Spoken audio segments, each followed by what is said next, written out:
سرکوب و کشتار دگراندیشان مذهبی در ایران به کوشش سهراب نیکوصفت، جلد دوم، راوی ف ایرانی، ادیت و پخش آوای بوف.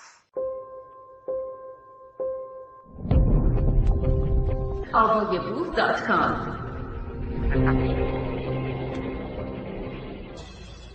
شروع از صفحه 90. احسان الله مهدی زاده، متولد 1327، کارگر، در یک خانواده بهایی در شیراز متولد شد. فقط تحصیلات ابتدایی داشت و در یک داروخانه کار میکرد. در سال 1354 به دلیل بهایی بودن از داروخانه اخراج شد و به استخدام شرکت پپسیکولا درآمد. با به آتش کشیدن کارخانه او نیز بیکار و در دفتر محفل محلی شیراز مشغول به کار شد. در 13 خرداد ماه 1359 در دفتر محفل شیراز توقیف و در 10 اردیبهشت 1360 در زندان شیراز در سن 33 سالگی اعدام شد.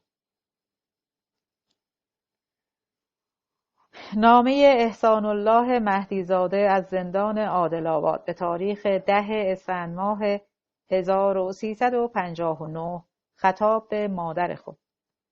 مادر، ای عزیزتر از هر عزیزی، شنیده‌ام بیقراری می‌کنی، گریه سر می‌دهی و بخشش را باز پس می‌خواهی. مادر، به یادت هست زمانی را که با معبود محبوب خود پیمان بستی؟ به خاطر می آوری پیمانت را با حضرت دوست؟ مگر سر را هدیه آستان نکردی؟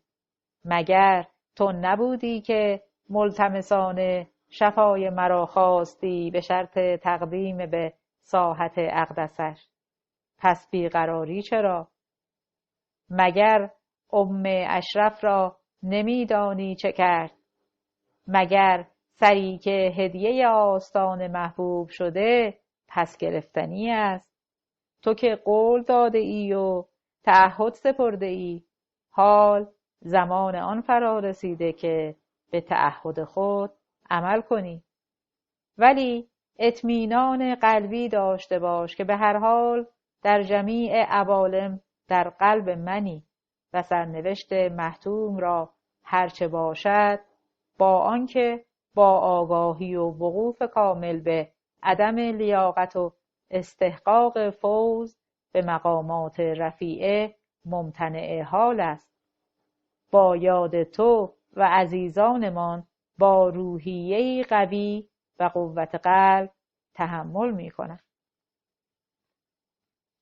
از آخرین نامه‌های احسان الله مهدی زاده خطاب به مادر خود در تاریخ 15/5/1359 در این مکان، زندان، وجودم سر تا پا عشق محبوب است، ولکن به یاد این بیان می افتم که زندان برای رضای رحمان ایوان شهریار است. همه را تکبیر برسانید، دعا کنید شاید حضرت محبوب این خون افسرده را جهت استخلاص دوستانش بر خاک ریزد. بخشی از نامه‌هایی که احسان الله مهدی زاده از زندان عادل‌آباد شیراز به آقای اسکندر رفیعی نوشته است.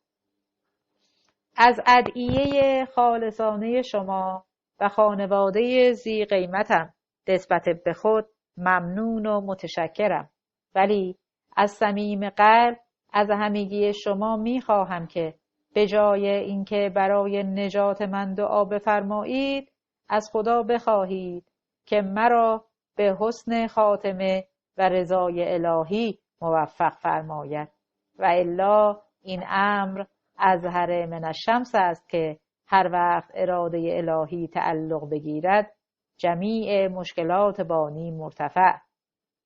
و ابداً جای نگرانی نخواهد بود. قسم به ذات احدیت که این بلیات در سبیل محبوب از جان عزیزتر است و از شهد و شکر لذیذتر. به جان عزیزتان سوگند که این ایام خوشترین دوران زندگانی است که من غیر استحقاق نصیب شده و قدرش را نمی‌دانم.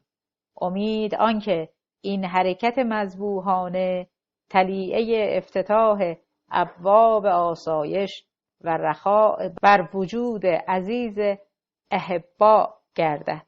گر بماندیم زنده بردوزیم جامه‌ای که از فراق چاک شده است، ور بمردیم عذر ما بپذیر ای بسا آرزو که خاک شده است. شیراز، بند 4، زندان عادل‌آباد، طبقه 3، سلول 11، 4 اسفند ماه 59. برادر مسجون و مشتاقت احسان الله مهدی زاده. اعدام 7 عضو محفل همدان در سال 1360. در 24 خرداد 1360 7 نفر از اعضای محفل روحانی همدان تیرباران می شوند و اجساد آنها را برای تدفین به خانواده های آنها تحویل می دهند. به گفته کسانی که اجساد را دیده بودند 6 نفر شکنجه شده و بدن شخص هفتم سوراخ سوراخ شده بود. خبرگزاری رویتر گزارش داد بدن حسین مطلق آرانی آثاری از شکنجه نشان نمیداد، اما 9 بار تیر خورده بود. کتف محمد باقر حبیبی شکسته بود. ران دکتر ناصر وفایی تا ناحیه باسن پاره شده بود و 7 بار تیر خورده بود. انگشتان یکی از دستهای حسین خندیل له شده و پشت او سوخته بود. پشت سهراب حبیبی سوخته و 5 بار تیر خورده بود. قفسه سینه و دست چپ ترازالله خزین شکسته و 7 بار تیر خورده بود. گزارش مشابهی از جامعه بین المللی بهائیان. دنده های ترازالله خزین شکسته شده بود و آثار بریدگی در دستانش مشهود بود. ران و پاهای نامبرده با سرنیزه سوراخ شده بود و جراحات وارده موجب سیاهی پوست و تورم ماهیچه ها شده بود. نامبرده در هنگام مرگ 64 ساله بود. پشت حسین خندیل بریده و شکم نامبرده پاره شده بود. کمر دکتر نعیمی شکسته و ران دکتر نصیر وفایی پاره شده بود. کتف سهیل حبیبی شکسته و خرد شده بود. حسین مطلق شکنجه نشده بود، اما بدنش بیشترین آثار گلوله را نشان میداد.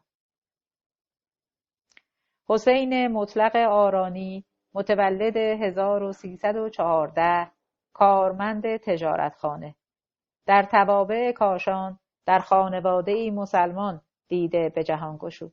در جوانی به آیین بهایی می‌گرود و با آزار و اذیت روبرو شده به ناچار به تهران رفته در یک شرکت تجارتی مشغول به کار می‌شود. پس از چند سال از تهران به همدان بازگشته و در آن شهر ساکن می‌شود.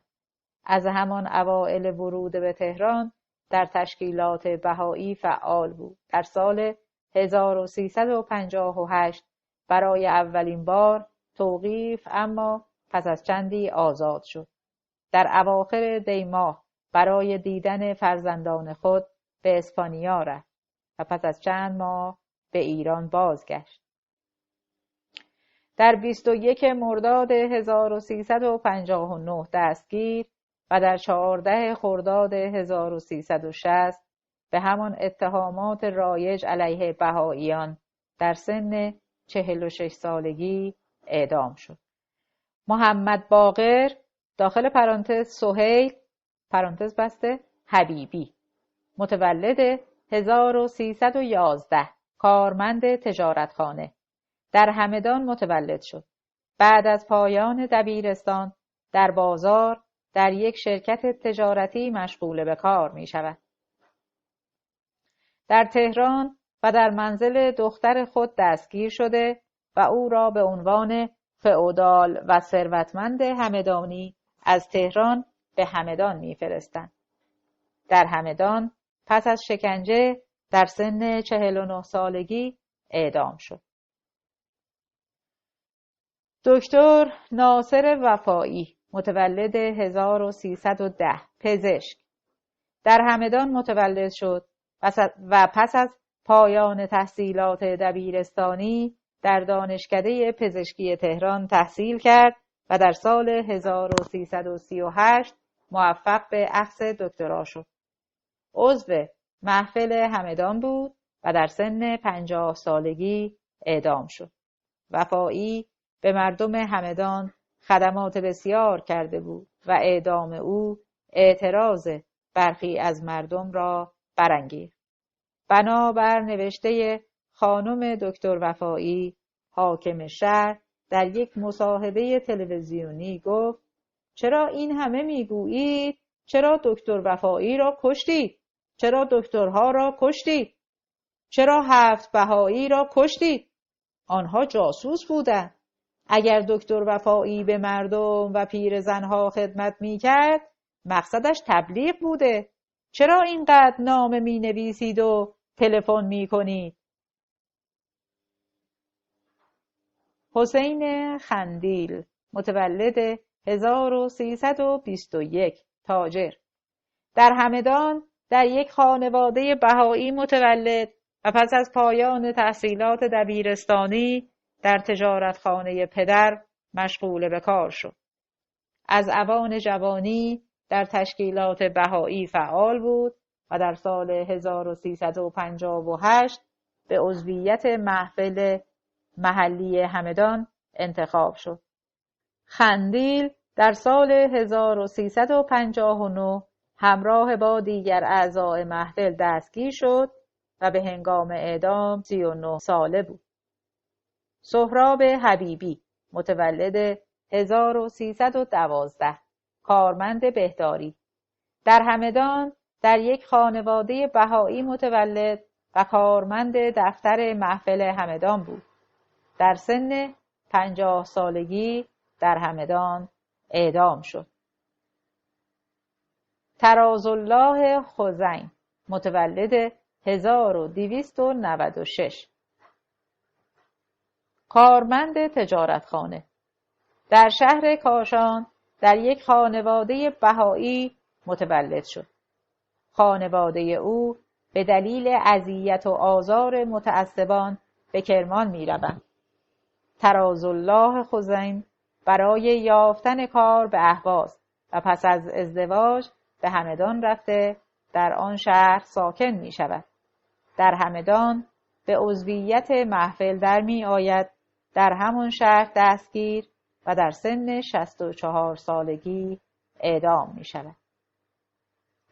دکتر فیروز نعیمی، متولد 1314، پزشک، در اشقاباد ترکمنستان در یک خانواده بهایی متولد شد. فامیل نعیمی در سال 1316 از اشقاباد اخراج و در یزد ساکن می شود. فیروز نعیمی در دانشگاه مشهد در رشته طب فارغ التحصیل، اما تقاضای کار او به دلیل بهایی بودن رد شد. به عنوان طبیب روزمزد به خدمت اداره ریشه‌کنی مالاریا درآمد. چندی بعد در دانشگاه بوعلی استخدام شد و در مطب شخصی خود نیز بیماران را مداوا می‌کرد. در همدان به عضویت محفل همدان انتخاب شد. به هنگام اعدام 46 سال داشت. بخش‌هایی از وصیت‌نامه‌های اعدامیان همدان به نقل از آرشیو بهائیان. متن وصیت‌نامه دکتر فیروز نعیمی. همسر عزیزم، پس از عرض سلام و اظهار محبت و تشکر از زندگی مشترکمان، چون امشب ما را اعدام می نمایند و به هیچ وجه هم حاضر نشدند حکم مربوطه را به ما نشان بدهند، لذا ضمن خداحافظی از تو و اقوام مادرم را به تو می سپارم. اگر مایل بودی به او کمک کن و الا نزد نوه‌های خود برود. سلام و تحیت محبت آمیز مرا به کلیه دوستان ابلاغ نما. من خوشحالم که با اعتقاد به دیانت مقدس بهایی جام شهادت را می نوشم. بیش از این باعث دردسر تو نمی شوم. از دوری من زیاد به خود ناراحتی راه نده. قربانت، همسرت دکتر فیروز نعیمی. 23/3/60. از وصیت‌نامه سهراب حبیبی از همدان.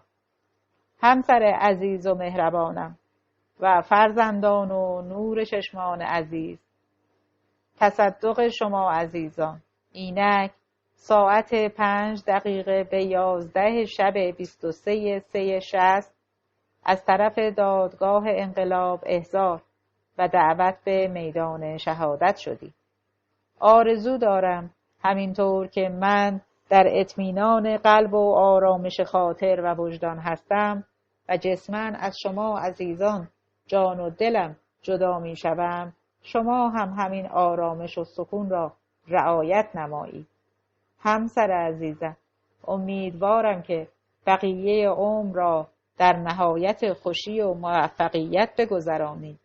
اگرچه تقدیر الهی این بود که ما دو نفر را جسماً از هم جدا کند و مطمئنم که روحاً با هم هستیم و از این واقعه هیچ ناراحتی و نگرانی به خود راه ندهید و مانند یک کوه استوار و مستقیم بمانید.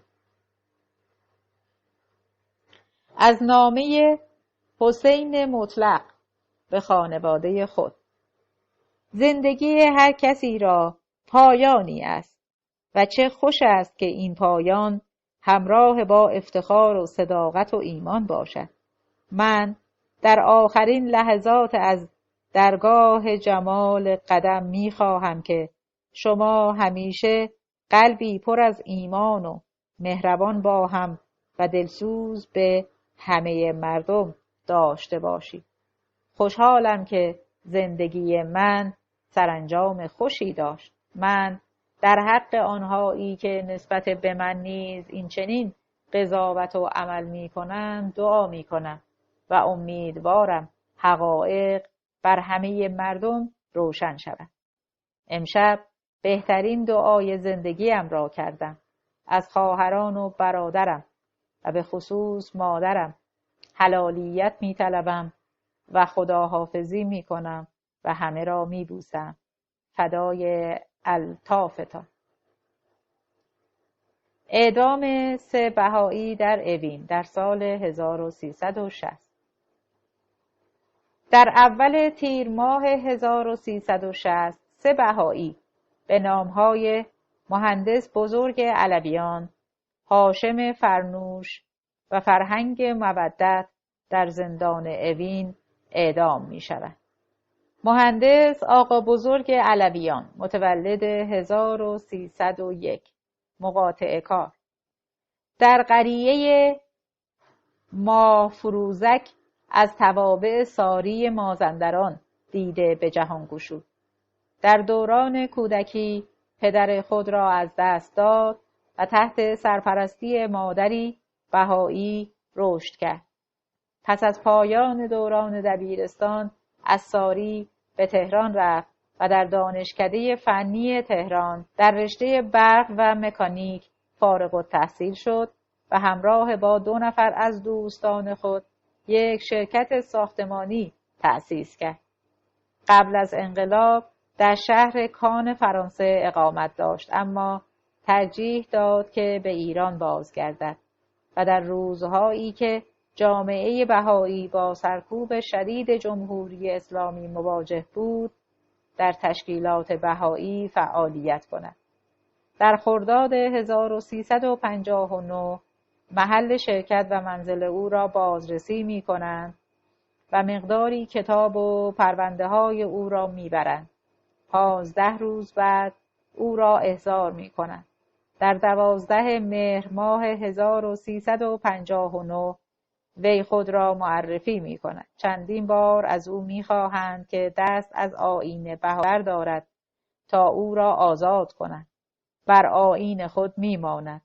پس از 9 ماه زندان در روز سه‌شنبه 2 تیر ماه 1360 در زندان اوین در سن 59 سالگی تیرباران شد. متن کیفرخواست حاکم شهر علیه مهندس آقا بزرگ علویان.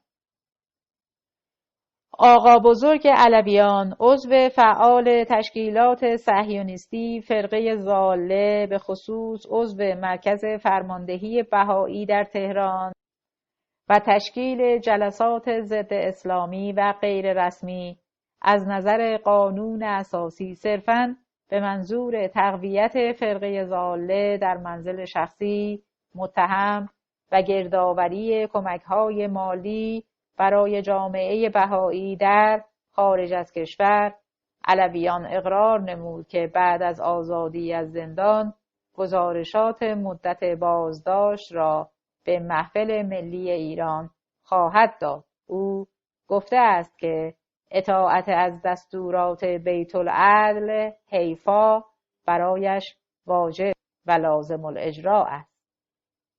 هاشم فرنوش، متولد 1317، تاجر. در کرج در یک خانواده بهایی متولد شد. دوران دبستان و دبیرستان را به دلیل بیماری و نابینایی پدر با مشکلات مادی در کرج به پایان رساند و به رغم مشکلات در ادبیات فارسی از دانشگاه فارغ التحصیل شد. به تجارت روی آورد و در سال 1351 ازدواج کرد. او از دوران جوانی در تشکیلات اداری بهایی فعال بود. در 10 آبان ماه 1359 دستگیر و پس از حدود 8 ماه زندان در روز اول تیر ماه 1360 در سن 43 سالگی در زندان اوین به جرم بهاییت تیرباران شد. بخشی از آخرین نامه هاشم فرنوش اول تیر ماه 1360. قبل از هر چیز از اعماق قلب مراتب تشکر و قدردانی و سپاسم را حضور شما عزیزان و تمامی فامیل و دوستان محبوب بیان می‌دارد. ایران عزیز وطن محبوبمان است. خاکش باید به چشم کشیده شود. این عبد که در جمیع شؤون خدمت نصیبش نشد، لذا امیدوار هستم که شماها و به خصوص 2 فرزند دلبندم جبران نماید. بچه‌های عزیزم را از همین کودکی طوری با ادب و اخلاق انسانی و رحمانی تربیت نمایید که جز خدمت به مملکت و اطاعت از حکومت فکری در دل راه ندهند. به تحصیل علم و اخلاق پردازند و در خضوع و تواضع کوشند.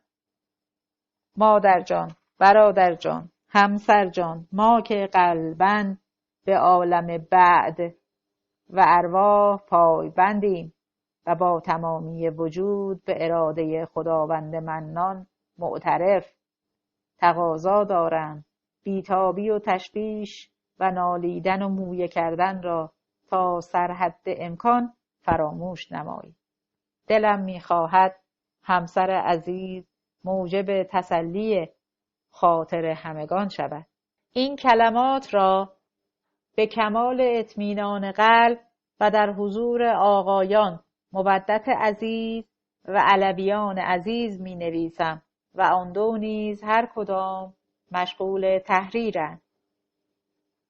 ماییم و آستانش تا جان ز تن برآید.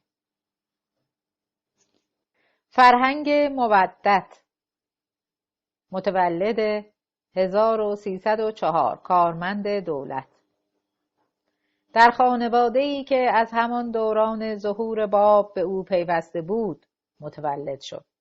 پس از پایان دوران دبیرستان از هنرسرای عالی در رشته شیمی فارغ التحصیل شد و به استخدام کارخانه قند آبکوه درآمد. تحصیلات خود را نیز ادامه داد و در رشته صنایع تغذیه موفق به اخذ فوق لیسانس از دانشکده کشاورزی کرج و بعد از 28 سال خدمت بازنشسته شد. مودت در اوایل انقلاب عضو و رئیس محفل محلی کرج بود. روزنامه اطلاعات شماره 164411/5/2360 با عنوان دادگاه رئیس محفل بهائیت کرج وارد شور شد، اتهامات زیر را به نقل کیفرخواست علیه او مطرح می‌کند. تغذیه فکری و مالی بهائیت و تبلیغات بهائیگری، فعالیت مؤثر در محفل بهائیان کرج از طریق ریاست محفل به مدت 10 سال، مشارکت در نشریه مجله تحریک‌آمیز بهایی داخل پرانتز منظور اخبار امری پرانتز بسته، نگهداری نوارهای خلاف داخل پرانتز نوارهای موسیقی اصیل ایرانی پرانتز بسته. آنگاه حاکم شهر ایشان را به اسلام ارشاد می نماید.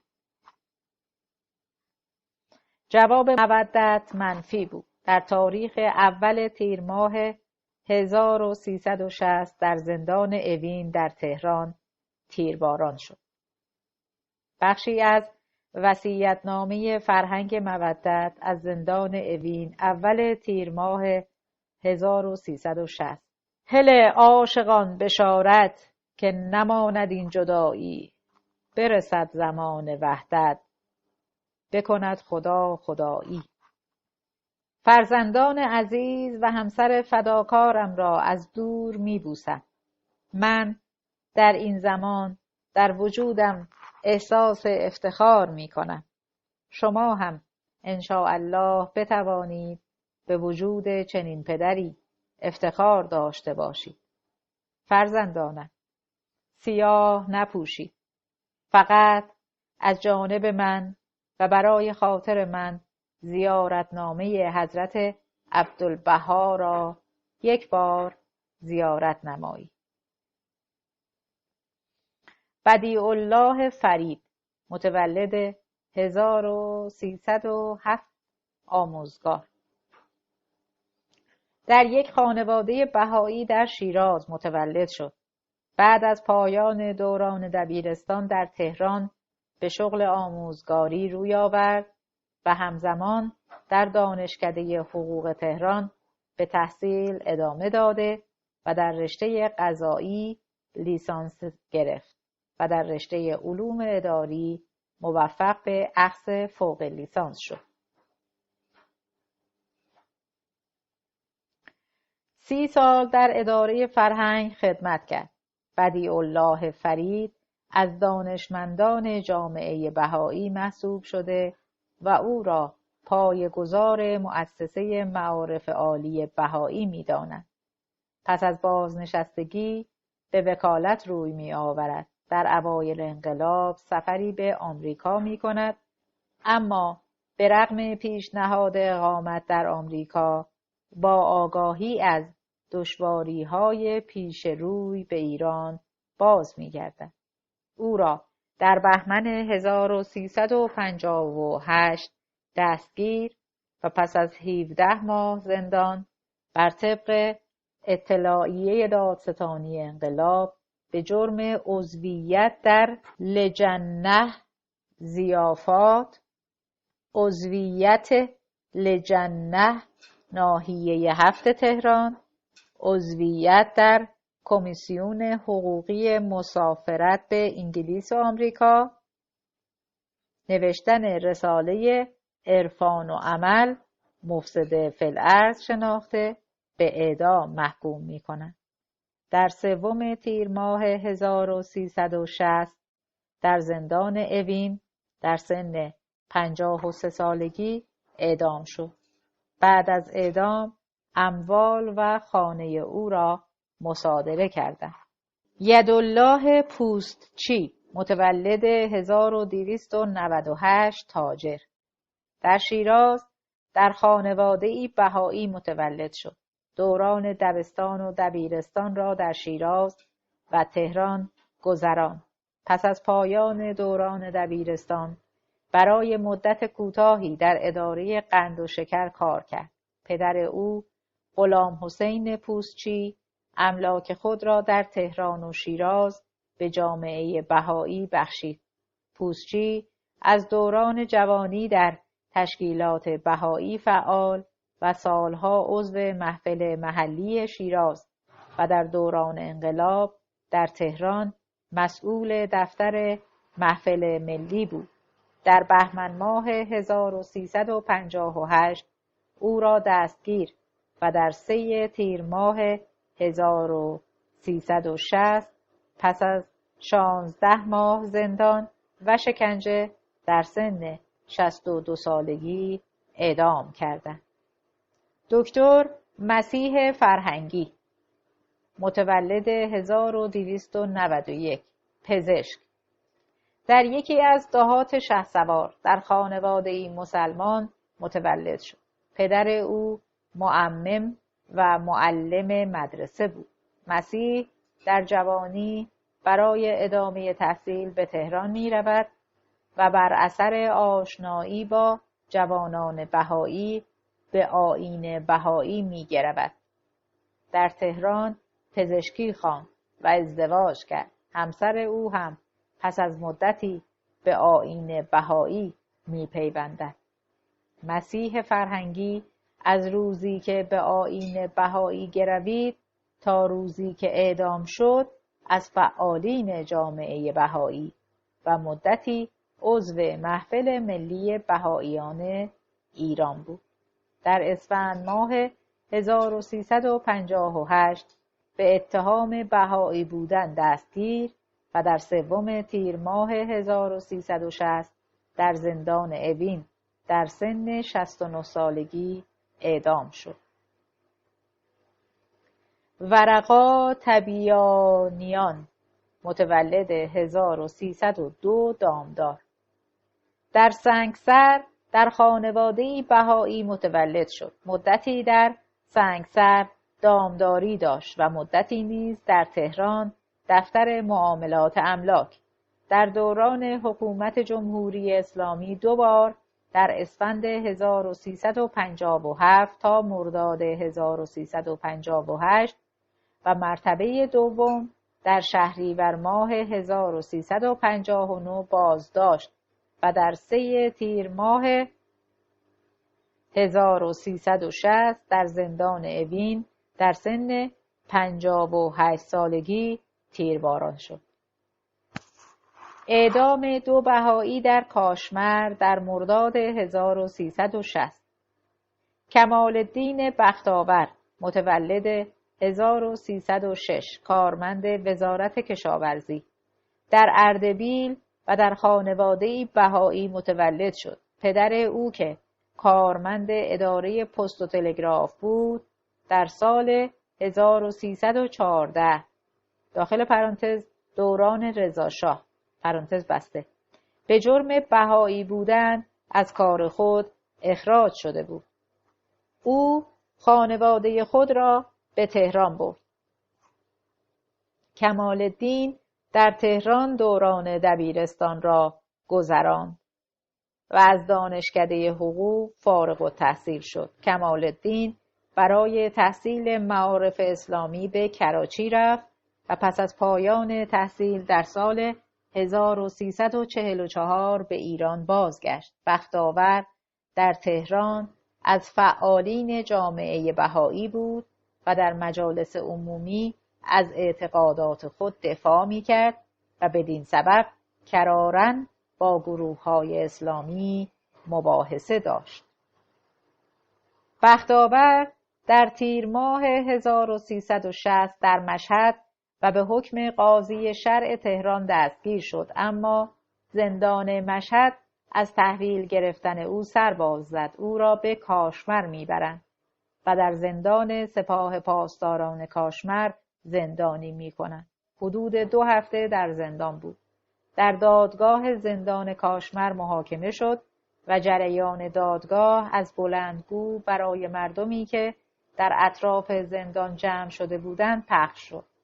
بختاور در دادگاه از اعتقادات خود دفاع کرد و در 4 مرداد 1360 در زندان سپاه پاسداران کاشمر در سن 54 سالگی تیرباران شد.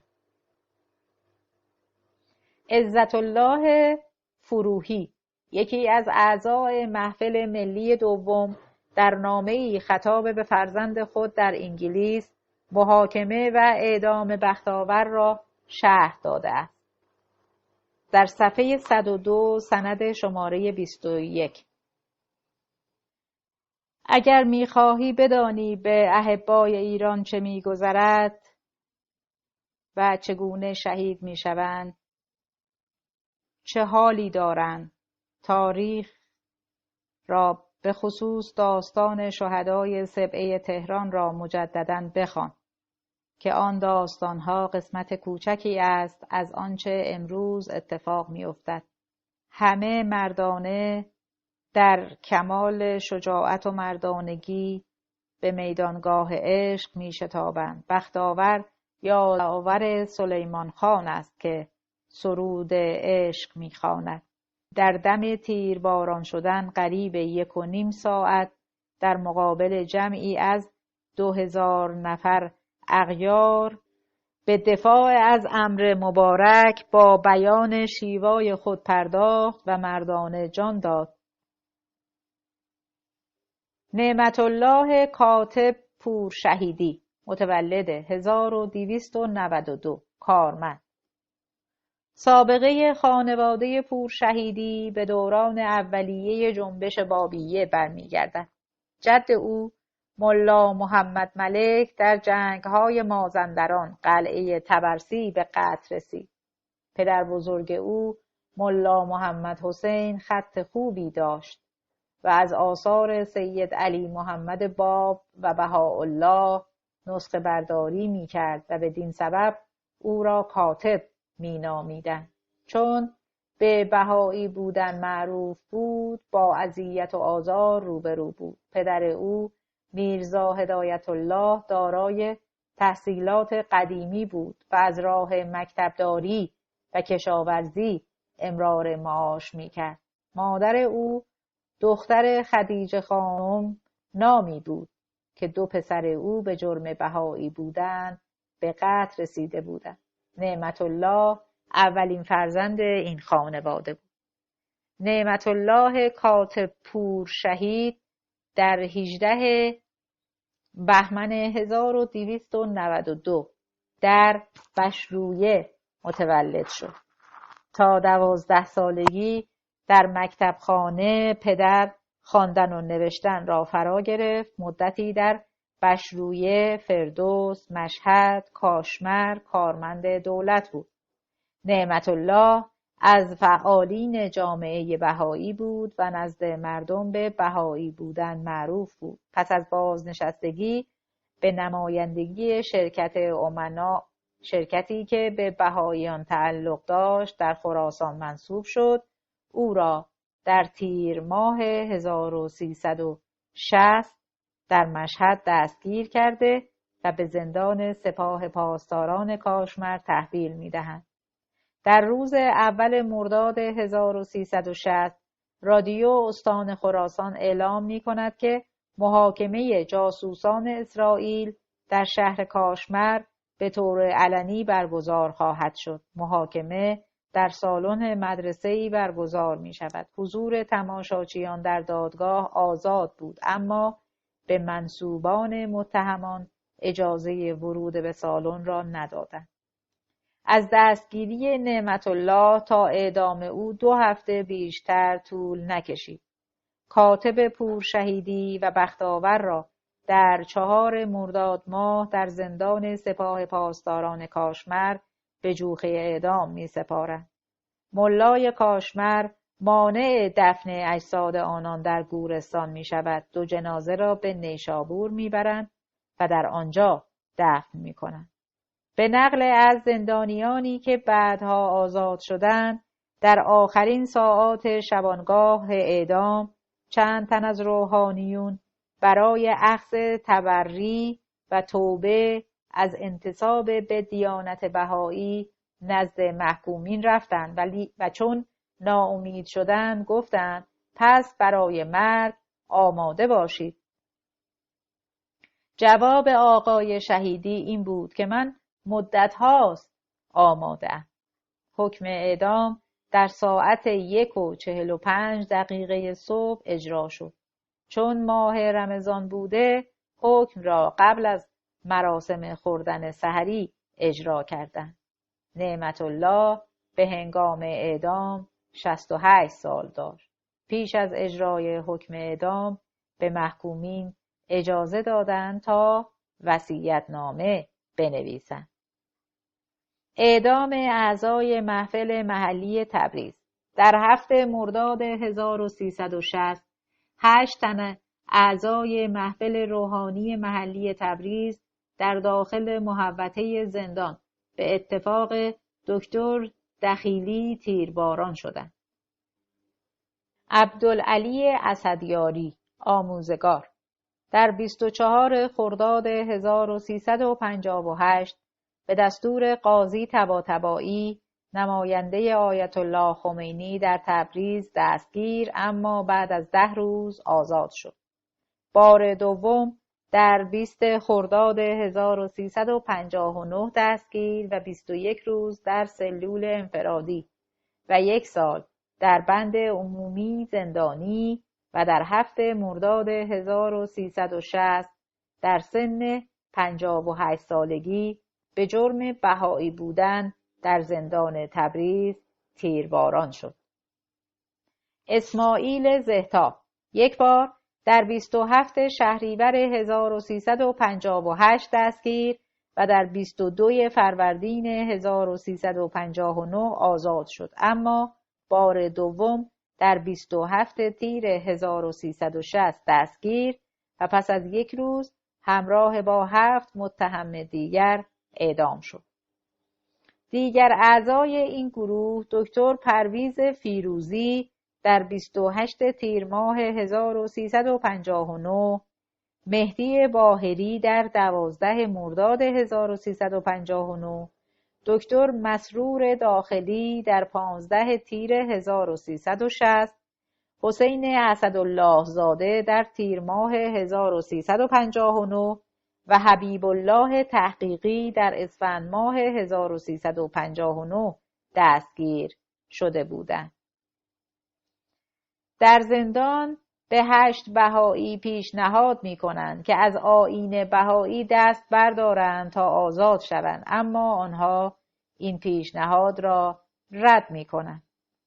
دکتر اسماعیل زهتاب متولد 1300 پزشک در تبریز و در خانواده‌ای مسلمان دیده به جهان گشود. در 20 سالگی از طریق عموی خود با آیین بهایی آشنا و به این آیین می‌پیوندد. از همان روزهای اول گرویدن به آیین بهایی از فعالان جامعه بهایی بود. 1 روز بعد از اعدام دکتر سمندری و یدالله آستانی در 27 تیر ماه 1359 او را برای بار دوم دستگیر و در 7 مرداد 1360 بعد از 1 سال و چند روز حبس به جرم بهاییت در زندان تبریز در سن 60 سالگی تیرباران می‌کند. حبیب الله تحقیقی متولد 1306 کارمند شرکت نفت. در یزد در خانواده‌ای بهایی متولد شد. در دانشکده نفت به عنوان شاگرد ممتاز برای ادامه تحصیل به مدت 2 سال به انگلستان اعزام شد. بعد از مراجعت به ایران ابتدا در پالایشگاه آبادان و از سال 1346 در پالایشگاه شهر ری و در سال 1356 در پالایشگاه تبریز خدمت کرد. خانه مسکونی او را در آبان ماه 1359 به دلیل عضویت او و همسرش منیژه هویدایی در محفل محلی تبریز بازرسی کردند. او در نوروز 1360 دستگیر شد. همسایگان مسلمان همسر او را که منشی محفل محلی بود در خانه‌های خود مخفی کرده و به او کمک کردند تا به تهران بگریزد. تحقیقی در سن 53 سالگی در زندان تبریز به همراه دیگر اعضای محفل تبریز تیرباران شد. حسین اسدالله زاده متولد 1280 نقشه‌بردار و کارمند اداره ثبت در خانواده‌ای مسلمان در زنجان متولد شد. برادر بزرگتر او جواد به آیین بهایی گرویده بود و او نیز از طریق برادر با این آیین آشنا شد. پس از پایان دوران دبیرستان در بادکوبه به ایران بازگشت. در ایران دوره نقشه‌برداری اداره ثبت را فرا گرفت و از سال 1311 تا 1341 کارمند اداره ثبت بود. از دوران جوانی در تشکیلات بهایی فعال و بیش از 40 سال در محفل محلی عضو بود. در تیر ماه 1359 دستگیر و در 7 مرداد 1360 در سن 79 سالگی در زندان تبریز اعدام شد. دکتر پرویز فیروزی متولد 1321 داروساز در خانواده‌ای بهایی در تبریز دیده به جهان گشود. پس از پایان دوران دبیرستان در رشته داروسازی در دانشگاه تبریز تحصیل کرد و پس از پایان تحصیلات در یک شرکت دارویی مشغول به کار شد. از دوران جوانی در تشکیلات بهایی فعال و در سال 1358 عضو محفل محلی تبریز بود. در 28 تیر ماه 1359 دستگیر و در 7 مرداد 1360 در سن 39 سالگی در زندان تبریز تیرباران شد. مهدی باهری متولد 1313 کارمند شرکت تجاری در مراغه در خانواده‌ای بهایی متولد شد. پس از پایان دوران دبیرستان به فراگیری زبان انگلیسی و حسابداری پرداخت. مدتی در اداره ریشه‌کنی مالاریا و سپس در شرکت زمزم به عنوان حسابدار استخدام شد. در تشکیلات بهایی فعال و عضو محفل محلی تبریز بود. در 24 مرداد 1359 دستگیر و در 7 مرداد 1360 در زندان تبریز در سن 47 سالگی تیرباران شد. دکتر مسرخیلی متولد 1302 پزشک در مراغه متولد شد. دوران دبیرستان را در تبریز به اتمام رسانده و در اداره پست و تلگراف استخدام شد. ضمن کار در دانشکده مهندسی تبریز در رشته برق فارغ التحصیل شد و به استخدام رادیو تبریز درآمد.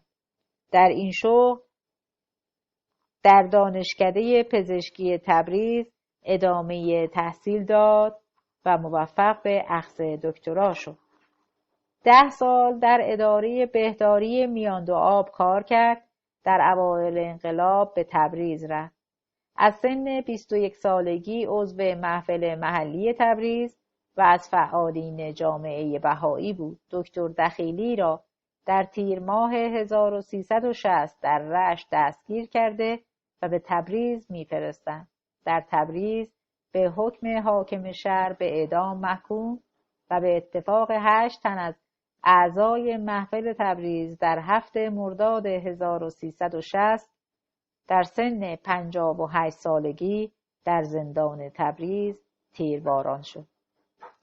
اللهوردی میثاقی متولد 1299 کارمند وزارت فرهنگ در ممقان متولد شد. در کنار کار کشاورزی درس خواند و در سال 1341 موفق به اخذ فوق دیپلم ادبیات در تبریز شد. تا سال 1359 کارمند اداره آموزش و پرورش و از دوران جوانی در تشکیلات اداری بهایی فعال بود. در این سال به جرم بهایی بودن از کار اخراج شد. در اردیبهشت 1359 دستگیر و پس از حدود 15 ماه زندان در 7 مرداد در زندان تبریز در سن 61 سالگی تیرباران شد. منوچهر خاضعی متولد 1305 کارمند شرکت نفت در خانواده‌ای بهایی متولد شد. از دوران جوانی بیشتر وقت خود را به تشکیلات اداری بهایی اختصاص داد. پس از پایان دوران دبیرستان به استخدام شرکت نفت درآمد و ضمن کار موفق به اخذ لیسانس علوم اداری شد. در سال 1358 به عضویت محفل محلی تبریز انتخاب شد. در 2 اردیبهشت 1359 دستگیر و پس از حدود 14 ماه زندان در 7 مرداد در زندان تبریز در سن 55 سالگی تیرباران شد. قتل 5 کشاورز بهایی در فریدن اصفهان شهریور 1360. عزت‌الله عاطفی متولد 1306 کشاورز در خانواده‌ای بهایی متولد شد. زارع بود، اما چون مسلمانان کارهای رنگرزی قالیباف‌های بهایی را انجام نمی‌دادند به حرفه رنگرزی نیز می‌پرداخت. عضو محفل محلی ده افوس بود. در 25 تیر ماه 1360 به همراه برادر کوچک خود بهمن عاطفی متولد سال 1326 دستگیر شد. به آنها پیشنهاد می‌کنند که دست از آیین بهایی بردارند تا آزاد شوند. چون هر دو برادر پیشنهاد را نمی‌پذیرند به اعدام محکوم می‌شوند. عزت‌الله در هنگام مرگ 54 ساله و بهمن 34 ساله بودند. عطاءالله روحانی متولد 1319 کشاورز در قریه چیگان از دهات فریدن در خانواده‌ای زارع و بهایی دیده به جهان گشود. در 6 مرداد سال 60 مأمورین سپاه پاسداران شهرک داران در فریدن به خانه او می روند و از او می خواهند که دست از آیین بهایی بردارد. او قبول نمی کند و بازداشت می شود. او را به زندان کمیته در داران دهی در مرکز فریدن تحویل داده و در سن 41 سالگی اعدام می کند. گشتاسب ثابت راسخ متولد 1330 کشاورز در قریه چیگان در خانواده‌ای بهایی متولد شد. برای گریز از آزار بهاییان به اصفهان می رود، اما در 5 مرداد 1360 در اصفهان دستگیر و به داران اعزام می شود. او را 30 سالگی اعدام می کند. احمد رضوانی متولد 1305 کشاورز در ده چیگان از توابع اصفهان متولد شده. در مرداد ماه 1360 دستگیر و در زندان سپاه پاسداران در سن 55 سالگی اعدام شد. این 5 نفر در سپیده‌دم 20 شهریور به حکم قاضی شهر تیرباران شدند. در همین سال در زندان داران یک کشاورز بهایی را به نام باقر ایشانی وادار می‌کنند تا برای نجات جان خود دین خود را انکار کند. یدالله سپهر ارفع متولد 1306 کفاش در تهران در خانواده‌ای مسلمان متولد و در سن 18 سالگی به آیین بهایی گروید. در 13 مهر ماه 1360 دستگیر شد.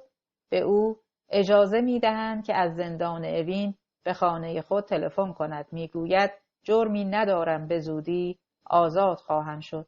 در روز 17 آبان ماه که به ملاقات او میروند، یکی از مأمورین میگوید سپهر ارفع اعدام شده است.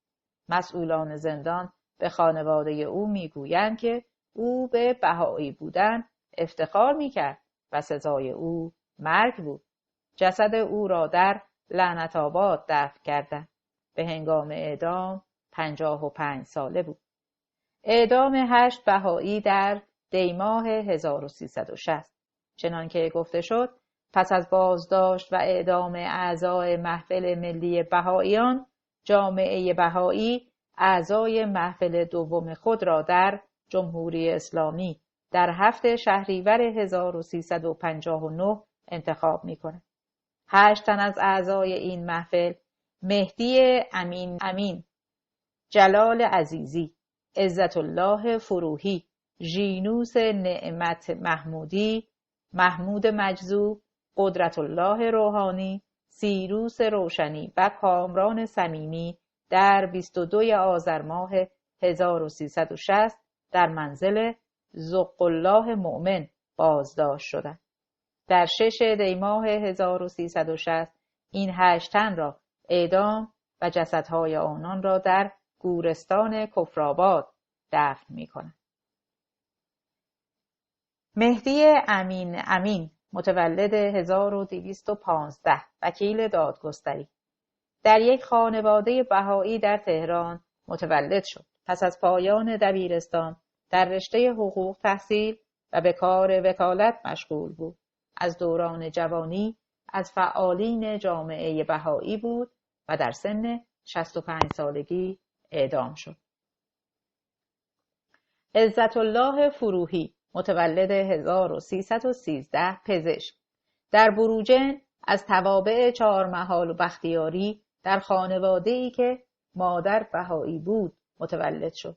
مادر در روز اول تولد می‌میرد و عزت الله را دایه‌ای از فامیل بزرگ می‌کند. دوران دبیرستان را در تهران و اصفهان می‌گذراند و در دانشکده طب اصفهان تحصیل و در سال 1338 ازدواج می‌کند. پس از پایان تحصیل در اداره بیمه‌های اجتماعی استخدام می‌شود. در سال 1347 در تهران در مسابقه ورودی دانشکده پزشکی به عنوان استادیار انتخاب می‌شود، اما بعد از تکمیل پرسشنامه و ذکر کلمه بهایی در ستون مذهب او را اخراج می‌کنند. در بیمارستان فیروزآبادی به صورت روزمزد کار می‌کند. از آنجا نیز به دلیل بهایی بودن اخراج می‌شود. به استخدام بیمه‌های اجتماعی کارگران در می‌آید. از آنجا نیز اخراج می‌شود. دکتر فروهی از 16 سالگی در تشکیلات بهایی فعال بود. خانم فروهی می‌نویسد روزی با حالت تضرع و التماس از او خواهش کردم که از ایران خارج شود. به من گفت هرگز چنین درخواستی از من مکن. اگر قرار است من بروم و کسی دیگر به جای من انتخاب و گرفتار و کشته شود، چرا این سعادت و افتخار نصیب من نگردد؟ در چنین موقعیت خطیر چطور دوستانم را رها و فکر خود باشم؟ سند شماره 22 آخرین نامه عزت الله فروهی به دخترش دختر عزیز و مهربانم، امیدوارم که خوش و خرم باشی و به خدمات و فداکاری در راه تحقق وحدت نوع بشر در روی کره زمین ادامه دهی. هر وقت که برای تو نامه می نویسم با خود می گویم باید این کار را مرتباً ادامه دهم و اصلاً هفته یک بار برایت نامه بنویسم، ولی به علل و جهاتی به این کار موفق نمی شدم. اگرچه اکثر اوقات بیکارم و نوشتنی ها هم بسیار، زیرا وقایع و اتفاقاتی که در کشور عزیز ایران رخ می دهد به راستی شگفت‌انگیز و حیرت آور است، فداکاری و استقامت نفوس آنقدر شدید است که سخت‌ترین قلب‌ها را می‌لرزاند و بی‌رحم‌ترین افراد را تحت تأثیر قرار می‌دهد. شرح هر واقعه برای خود کتابی است که من قادر به نگارش نیستم. اگر اراده الهی تعلق گرفت که یک بار دیگر همدیگر را ببینیم، باید نشست و گفت، وگرنه به آیندگان می سپاریم که بنویسند و بخوانند و مثل ما که وقایع چند تا نقطه را گاهی می خواندیم و تعجب می کردیم و گمان اغراق می بردیم، در آینده نیز شرح جانبازی و فداکاری و دفاع این سالهای اخیر را می خوانند و می شنوند که حیرت کرده و بسیاری وقایع برایشان باور نکردنی است. اما تو دختر عزیزم، شایسته است که تو و امثال تو در آنجا قدر این فداکاری ها را بدانید و از قدرت و جوانی خیش نهایت استفاده را در خدمت به نوع انسان و بیداری بیشتر بنمایید و سعی کنید ریشه تعصبات و خرافات و اوهام را خشک نمایید.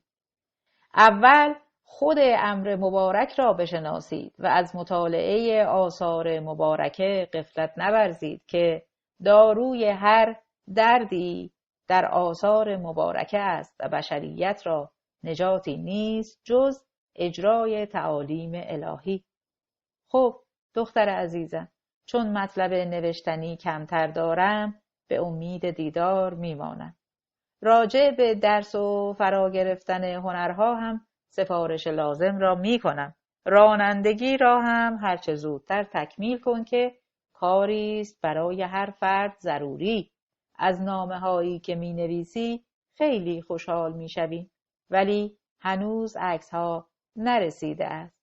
روی ماه دختر عزیزم را می بوسم. پدر مهربان. صفحه 113 سند شماره 2 صفحه 114 دکتر فروهی در دیماه 1360 در سن 47 سالگی اعدام شد. دکتر محمود مجذوب متولد 1309 وکیل دادگستری در ملایر در خانواده‌ای بهایی متولد شد. پدر او از فعالین جامعه بهایی و مدتها رئیس محفل بود.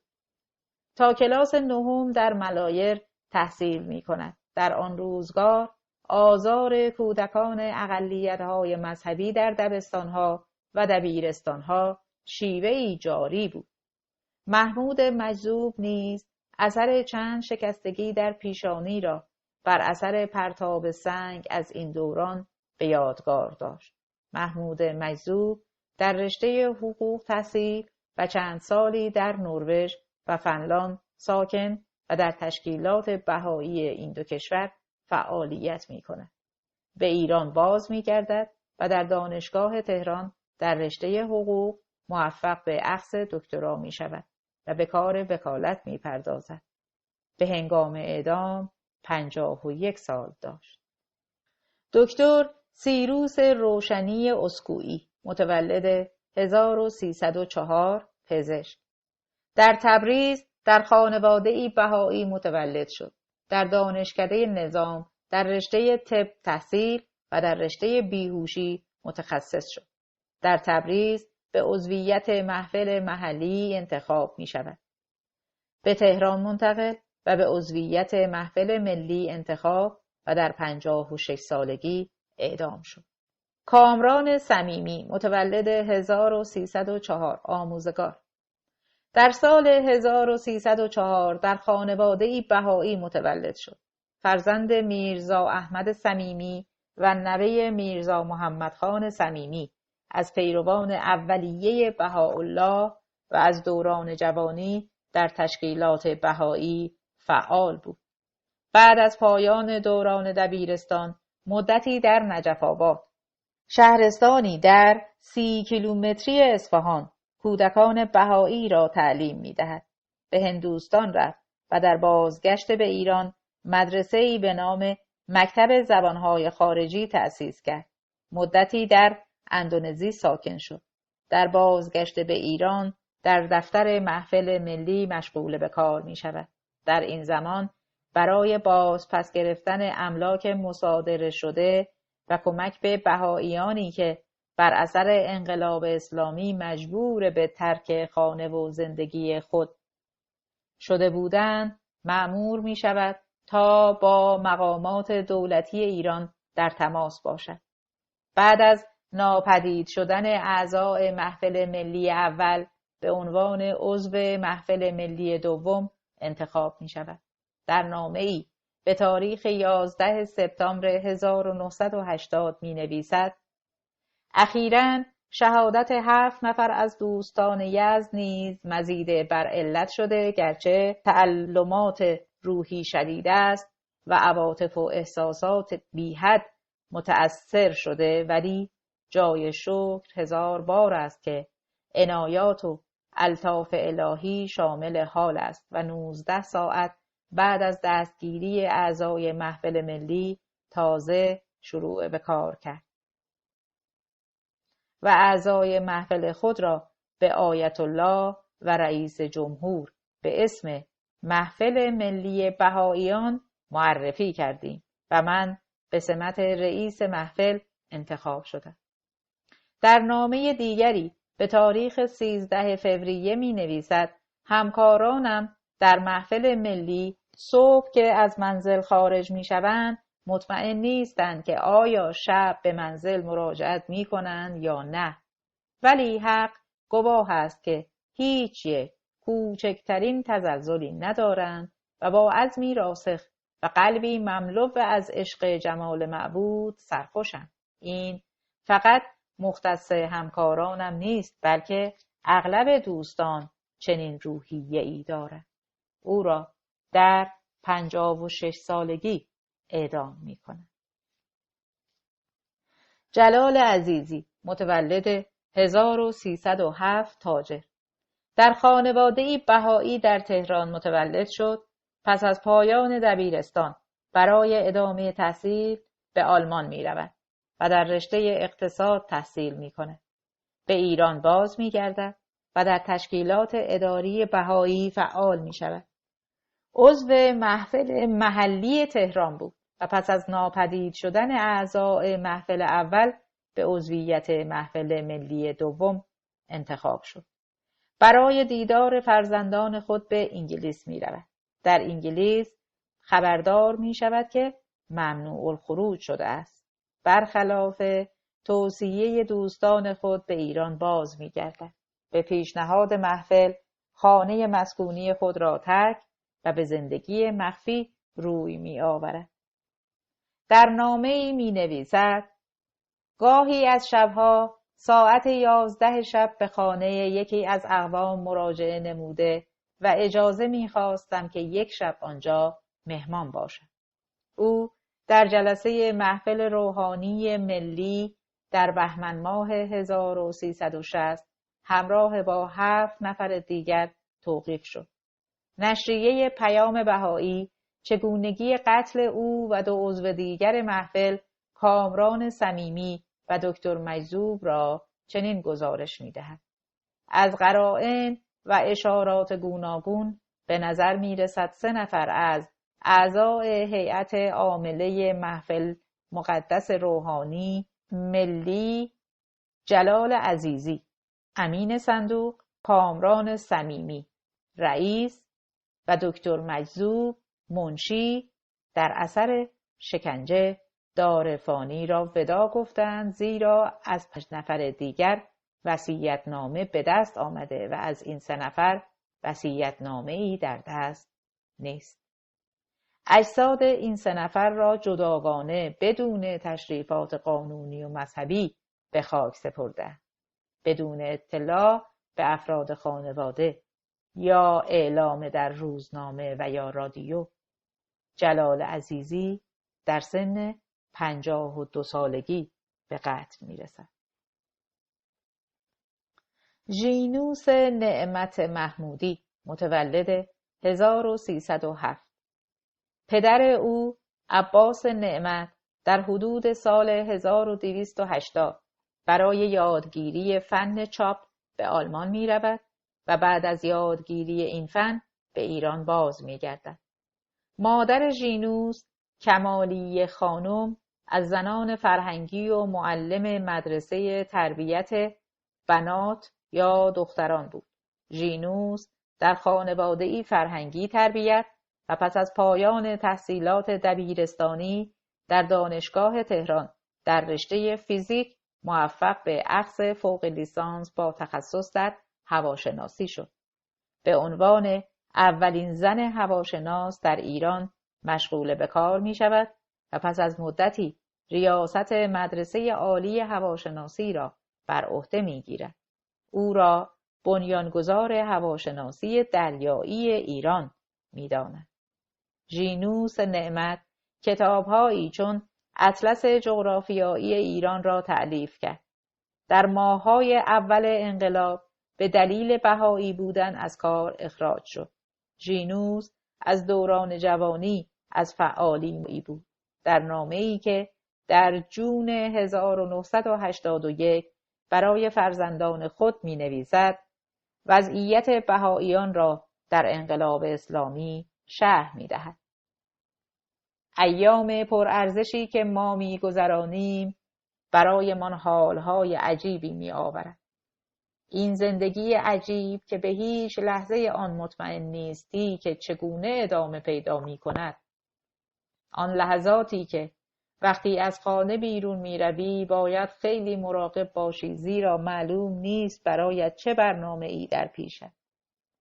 آن ساعتهای طولانی که با دوستان محفل روحانی ملی و یا اعضای هیئت معاونت و مساعدین می نشینی و نمی دانی که به انتها خواهد رسید یا نه، ولی به کلی دنیا را فراموش می کنی. آن وقایع عجیبی که در دور و برمان جریان دارد. خلق جدیدی که از پیروان اسم اعظمش امروز در این کشور پربلا ساخته شده است و خیلی خیلی جدید است. اصلاً آنها نیستند که بودند. اصلاً شباهتی با افراد سابق ندارد. او در سن 52 سالگی اعدام شد.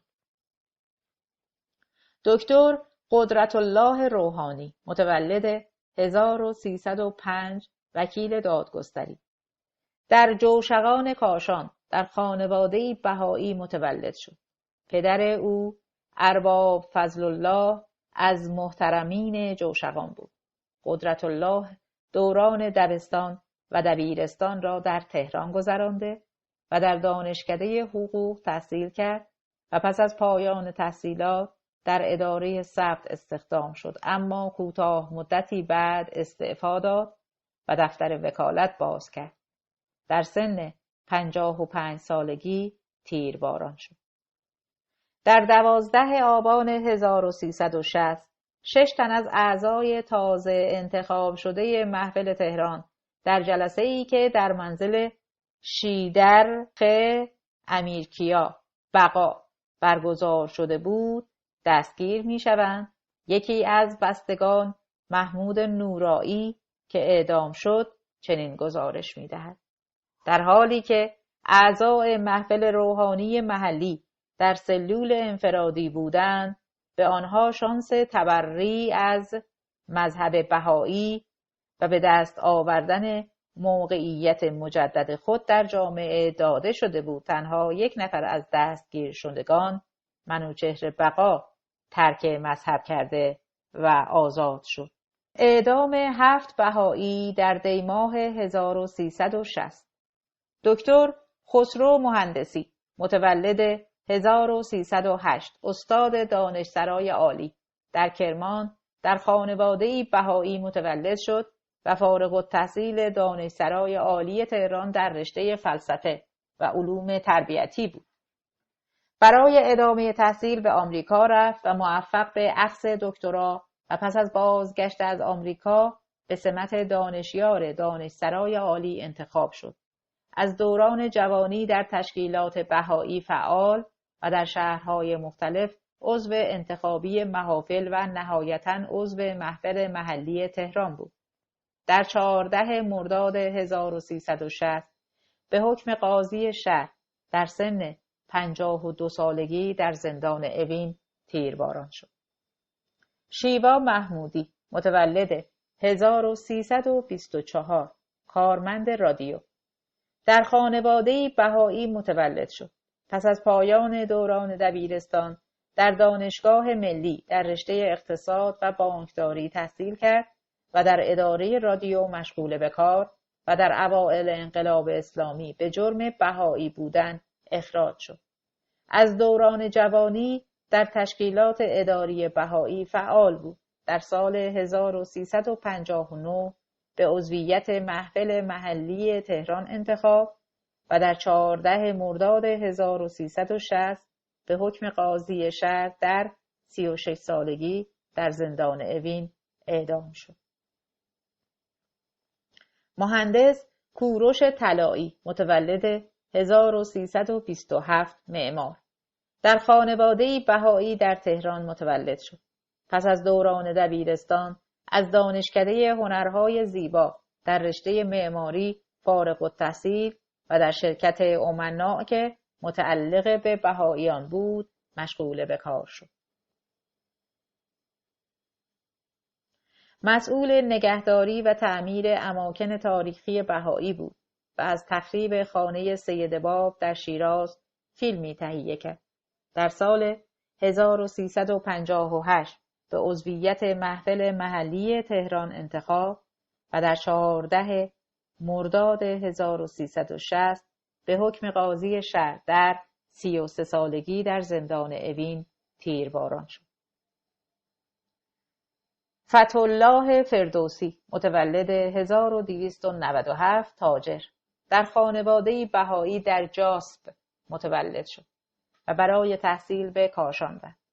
با بسته شدن مدارس بهایی در دوران رضاشاه به تهران رفت و به تجارت پرداخت. از فعالین جامعه بهایی بود و در شرکت‌های نونهالان که به بهاییان متعلق بود و شرکت امنا که سرپرستی موقوفات بهایی را بر عهده داشت عضو هیئت مدیره بود. در سن 61 سالگی اعدام شد. اسکندر عزیزی، متولد 1300، تاجر، در تهران در خانواده‌ای بهایی متولد شد. پس از پایان تحصیلات دبیرستانی به دانشکده کشاورزی کرج رفت و موفق به اخذ مهندسی کشاورزی شد. در تجارتخانه پدر خود کار می‌کرد و از دوران جوانی در تشکیلات بهایی فعال بود. بعد از ناپدید شدن اعضای محفل ملی اول به عضویت محفل تهران انتخاب شد. در اوایل انقلاب برای دیدن دختر و داماد خود به آمریکا رفت و بازگشت. در 63 سالگی اعدام شد. عطاالله یاوری، متولد 1325، کارمند شرکت تجاری، در یزد در خانواده‌ای بهایی متولد شد. پس از انقلاب به طور حرفه‌ای در تشکیلات اداری بهایی فعالیت می‌کرد. در زندان اجازه ملاقات نداشت و در 35 سالگی اعدام شد. 6 عضو محفل محلی تهران 62 روز در زندان بوده و در 14 دی ماه 1360 اعدام شده.